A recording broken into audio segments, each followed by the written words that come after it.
Charanjit Singh's biggest wealth in his life has been his honest service as a government officer. He saved every rupee he could to build a safety net for his retirement years that he could enjoy with his grandchildren. Now touching their 70s, the Singhs live on rent with their life savings locked in an assured return scheme that went bust. Well, I got into a scheme of assured return, considering that every month there will be certain income to me, whichever. I am only dependent on my pension and my wife's pension. The first 3 quarters, they went quite well, but the 4th quarter, the checks bounced. The company in question that ran this dubious scheme is Landmark Developers. The Singhs were promised a return of 12% per annum after investing 20 lakhs in a proposed corporate centre in Gurgaon. After the checks bounced, the company's only response today is that they have run out of funds. This is, however, not a standalone case. Just last week, Vigneshwara Developers MD Sunil Dhaiya was arrested by the Economic Offences Wing in Delhi for running assured return schemes on his 2 projects in Manesar and Gurgaon. There are some 700 investors who allege Dhaiya has raised about 1,000 crores from them but has been defaulting on the returns, with the projects indefinitely stalled.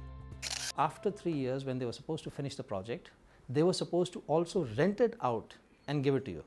And that is where the problem was, because the rental rates would have been so high to give a 12% return, because the price was so high that nobody would actually take it at that rent. So it means that the builder would still keep on bleeding even after the building was ready. Assured return schemes give developers quick money for a fixed period at an interest rate much lower than what banks would lend them at. It's also a win-win arrangement. These schemes come with a buyback option where, say, after a lock-in period of 3 years, the investor can pocket all his returns and sell the unit back to the developer. But rather than being a real estate transaction, these end up operating like money pooling schemes. In some instances, developers have offered assured returns on proposed projects where the land was yet to be acquired.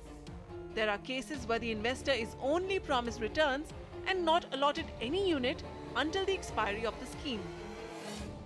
With no allotment, this is money with no collateral, no strings attached, and no limit to how many investors the developer is netting in and how much money he is collecting. The biggest assured return scheme that grew into a nationwide collective investment scheme was that of Pearls Agrotech Corporation, or PSCL. Almost 50,000 crores was collected from the public through a pan-India network of agents.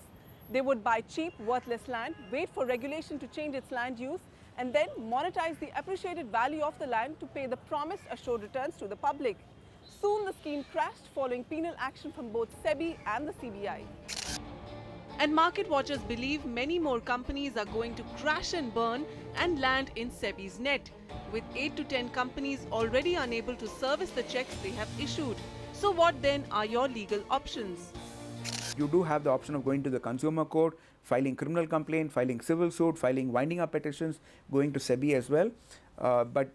And the other thing is, the more people who join together and take action, the better it is. SEBI, however, has a mandate to only keep a tab on schemes with a corpus beyond 100 crores. What about those that play around with a few crores less? Who keeps a tab on them, and who brings justice to those who land in the assured returns trap? With camera person AJ Joseph, Vasudha Sharma, NDTV.